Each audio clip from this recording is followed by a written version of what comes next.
¿Qué tal, mis amigos? Bueno, aquí estamos en una segunda entrega ya de este programa o de este pequeño resumen de Hablemos de Energía. Y hoy nos acompaña un Grandes Ligas, un Big Leaguer en el tema energético. Además, para mí una autoridad desde el punto de vista energético. Muchas cosas que escribe, pues uno lo sigue, lo oye, lo escucha, porque definitivamente es una de las voces periodísticas más autorizadas del tema energético. Y estamos con nosotros hoy aquí para hablar de este nuevo, yo diría, no sé, reenroque, reacomodo, reseteo, de este nuevo orden petrolero internacional. Nos acompaña Andrés Rojas Jiménez. Buenos días, Andrés. Gracias, Alejandro. Gracias por haber venido. Aquí invertimos el rol, ¿no? Sí, yo te escucho ahora, porque además hay muchas cosas de las que hablar. Andrés, antes de entrar al detalle, ¿cómo está en líneas generales el tema energético mundial? ¿Cómo ves a Venezuela? ¿Cómo ves todo este tema que está sucediendo en estos momentos? Mira, mundialmente está muy complicado porque vemos que el conflicto de Irán, lejos de... Había como la esperanza con este acuerdo de paz, pero con lo que estamos viendo pues en esta semana, pareciera que fue un acuerdo de paz muy débil, que ya más o menos en cierta manera... Tú lo dijiste. Bueno, no fue que lo dije, lo recogí un poco de las opiniones de la gente que está como más cercana a esos centros de decisión, ¿no? Y en cierta manera es bastante débil y luego por las propias declaraciones tanto del gobierno de los Estados Unidos, del presidente Donald Trump, como por parte de las autoridades iraníes, ¿no? Y siempre el Medio Oriente ha sido bastante complicado y en esto porque tienes una pieza que es fundamental y es que, digamos, cualquier decisión para los Estados Unidos en el Medio Oriente tiene que ser consensuada con Israel. Entonces, por un momento dio la impresión de que era un acuerdo bilateral entre Estados Unidos e Irán y donde Israel se sintió excluida. Entonces, Estados Unidos no puede actuar de manera separada a Israel y hay puntos o posiciones que parecieran irreconciliables entre lo que es la visión que tiene Israel y la que tiene Irán. ¿Cómo se puede encajar en este nuevo esquema? Que los inversionistas están bajando, pero no acaban de bajar. La gente está viniendo, pero no acaba de venir. Y siempre hay como un recelo en el medio del camino. Hay ruidos políticos, ruidos electorales, hay o no hay. O sea, pareciera que el tema venezolano todavía está arriba de la mesa. Recientemente hubo un Consejo de Economía, pues hubo muchas palabras muy bonitas. Pero en líneas generales, ¿cómo ves tú en la parte privada o en la parte pública, o no sé, en la parte como tú lo veas, este nuevo reacomodo, si es que existe, o terminará por habiendo un verdadero levantamiento de las sanciones a Venezuela? Mira, justamente, fíjate que nosotros veíamos un escenario el año pasado totalmente distinto al que tenemos ahorita, indiscutiblemente que, digamos, viéndolo solamente desde el punto de vista de la industria petrolera, es más favorable. Todos los pronósticos eran bastante complicados, sobre todo si uno ve lo que estaba ocurriendo a finales del año pasado con todo el bloqueo. Es decir, íbamos para un escenario donde prácticamente no había posibilidad alguna de Venezuela de poder exportar, porque estábamos literalmente bloqueados y todo buque que se planteara ir para un país, China, por decir algo, o digamos un poco lo que se llegó a hacer. Lo ocupaban. Entre 2019 y finales del año pasado, pues ya ni sencillamente lo que estaba ocurriendo el año pasado estaba totalmente bloqueado, ¿no? Eso indiscutiblemente que cambió, pero estamos en un contexto donde, por un lado, tenemos el problema de que las sanciones siguen estando, lo que hay es una flexibilidad o flexibilización mediante el otorgamiento de licencias. En ocasiones las licencias tienen que darse, como la que vimos ahorita, por temas de la emergencia que ocasionaron los dobletes sísmicos, pero de lo contrario aquí no se estaría recibiendo ayuda de China o ayuda de Rusia, por decir dos casos, cuando, digamos, debería ser lo normal. Miraflores, el mago ruso, ¿no? Exactamente, cuando debería ser lo normal, digamos, de acuerdo a lo que ha sido la visión que siempre ha tenido Venezuela en relaciones con todos los países. Entonces, esto genera una sombra porque al final el tema de la licencia es discrecional, es una decisión del gobierno de los Estados Unidos, del Departamento del Tesoro.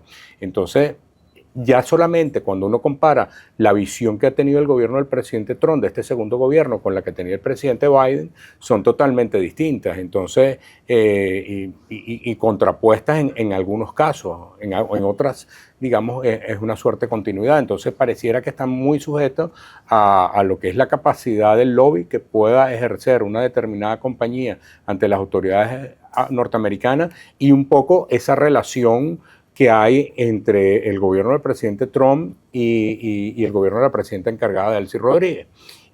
Me remito a este artículo que se ha hecho viral del New York Times. Marco Rubio, y a eso súmale, Alejandro, un tema que tiene un peso político en el contexto de los Estados Unidos. Y es que tú tienes un grupo de venezolanos, yo no voy a entrar a hacer valoraciones, pero digamos que son también estadounidenses y que son votantes y mayoritariamente republicanos y mayoritariamente a favor del presidente Trump.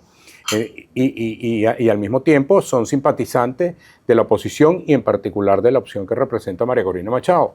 Insisto, no quiero hacer consideraciones, eso es una realidad política. O sea, es decir, esas personas si y votan en Florida. Sí, votan en Florida y lo hicieron por Trump. Y estoy seguro que si abren el padrón electoral venezolano y le permiten a María Corina Machado votar, votarían por ella. Entonces, tienes un tema político realmente que está haciendo peso. Y tienes al mismo tiempo pues, una opción política aquí que tampoco hay que negar. Es decir, hay un votante simpatizante del chavismo que obviamente en este momento, de acuerdo a lo que dicen las encuestas, pues su primera opción es Delcy Rodríguez. Entonces, el tema venezolano tiene unas complejidades políticas que, tanto de afuera como de adentro, que hay que entenderlas y que es difícil. Ahorita, fíjate, el gobierno americano está apoyando una opción política que lo representa la señora Dinora Figuera y esa opción, digamos, es como para darle cierta hilo constitucional dentro de lo que ella representaba de la continuidad del proceso administrativo del Poder Legislativo que se eligió en el año 2015. Entonces habrá que ver cómo va teniendo eso, pero eso tiene, por cierto, unas implicaciones dentro del ámbito petrolero, que es la protección de activos, y es el caso de Citgo, que poco se ha mencionado. Se ha centrado todo en el tema electoral, que me parece importante, pero que tiene un punto clave, que es el tema Citgo. No, pero fíjate que eso es importante, Andrés, que ahí quería entrar contigo en el tema. Estamos hablando de política, estamos hablando de elecciones, estamos hablando de fulanito, pero Citgo, tema número 1. Tema número 2, la inversión en Venezuela para incrementar su producción. Tema número 3, el mundo necesita que Venezuela ponga petróleo en el mercado porque hay un déficit importante.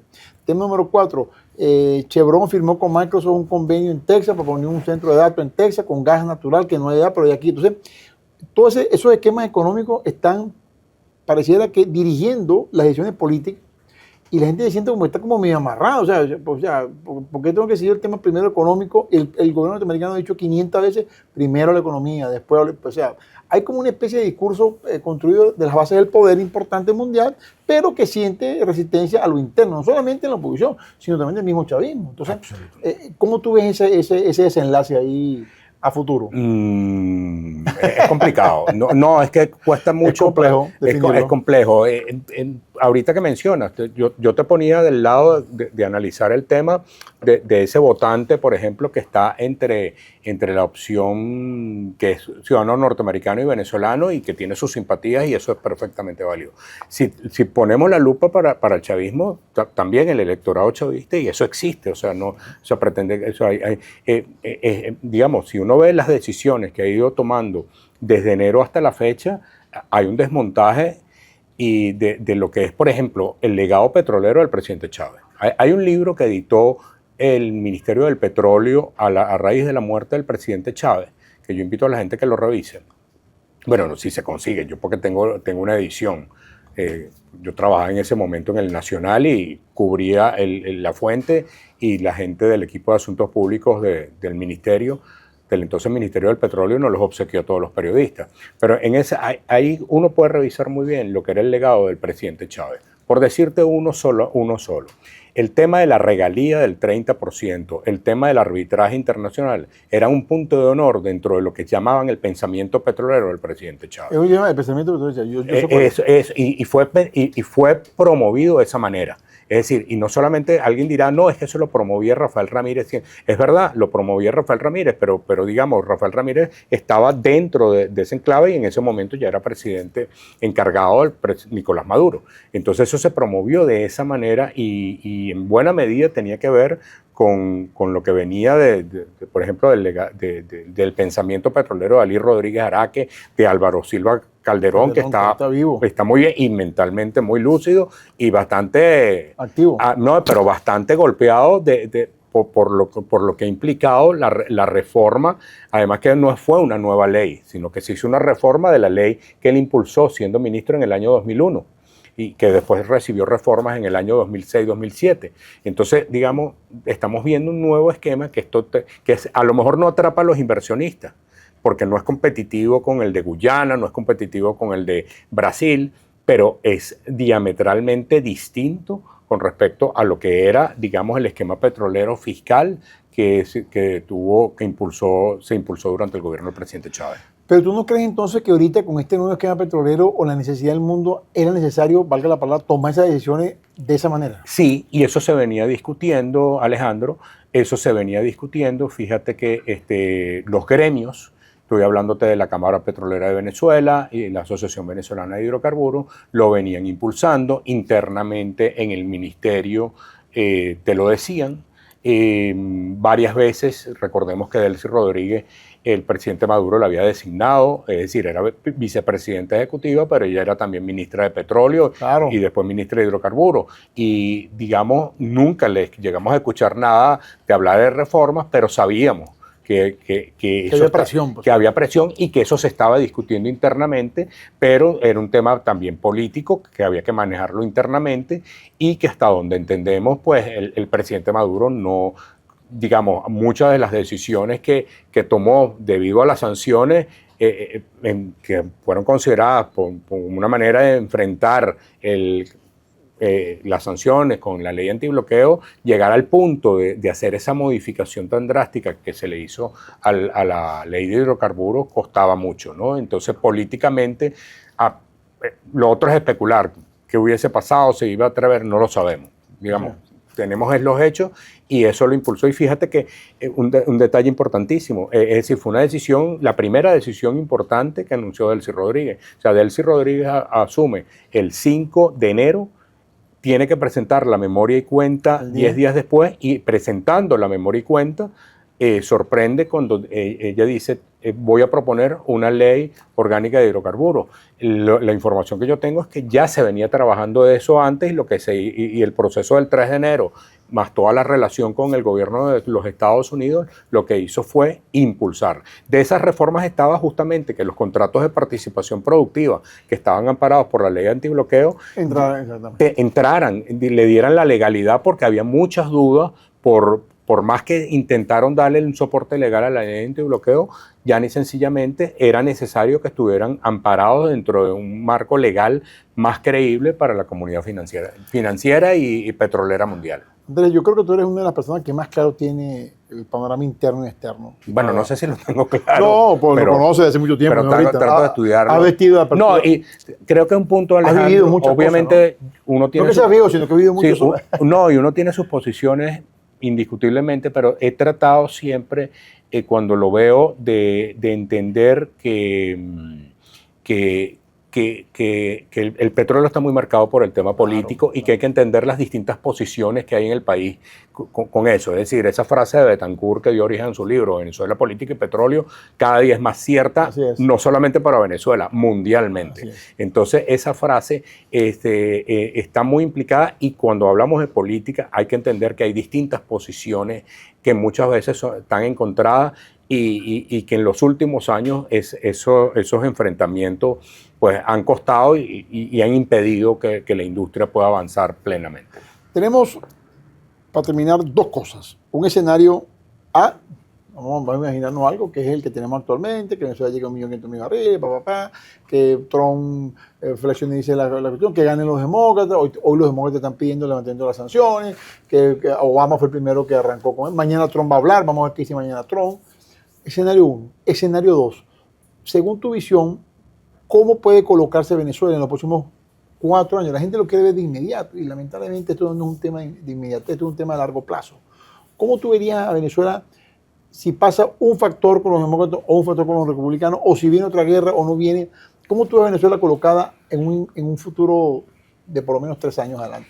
Mira, Alejandro, es decir, yo entiendo el punto de los demócratas ahorita, pero yo creo que el presidente Trump tomó una decisión que no veo, en el caso hipotético que ganen los demócratas, primero ganan los demócratas, pero Trump va a seguir siendo presidente por los próximos 2 años. Así es. Es decir, lo que ahí puede ocurrir es algunas decisiones, y sobre todo creo que va a ser más a lo interno, algunas que tengan alguna incidencia en el caso venezolano, pero no veo.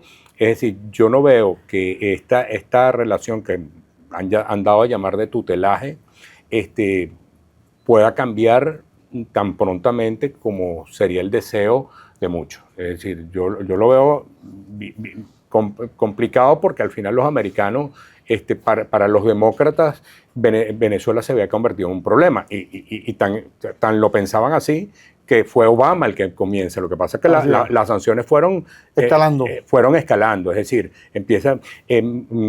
fueron escalando. Primero las toma Obama, las intensifica Trump en su primer gobierno. El presidente Biden, podríamos decir que había una combinación entre seguir lo que había dejado Trump y después mantenerla, porque Biden ha podido decir, las levanto, pero no las levantó. Fue que empezamos a figurar con este mecanismo de las licencias, que por cierto han pasado a convertirse en una manera, digamos... de vida. No, pero forman parte. Es decir, fíjate una cosa curiosa, Alejandro. Es decir, no basta con que el gobierno venezolano le otorgue a una empresa la autorización para operar aquí. Esa empresa tiene que tener la licencia de los FAC. Entonces esa licencia se pasa a convertir en parte del marco legal venezolano. Lo vivimos todos los días. Entonces, no es suficiente eso. Entonces, yo creo que, digamos, tú me pides, yo creo que por lo menos lo que me atrevo a decir en este momento es que vamos a estar un tiempo, no sé de cuánto, pero no va a ser inmediato, conviviendo con ese esquema de las licencias y de esta figura que han dado a llamar del tutelaje.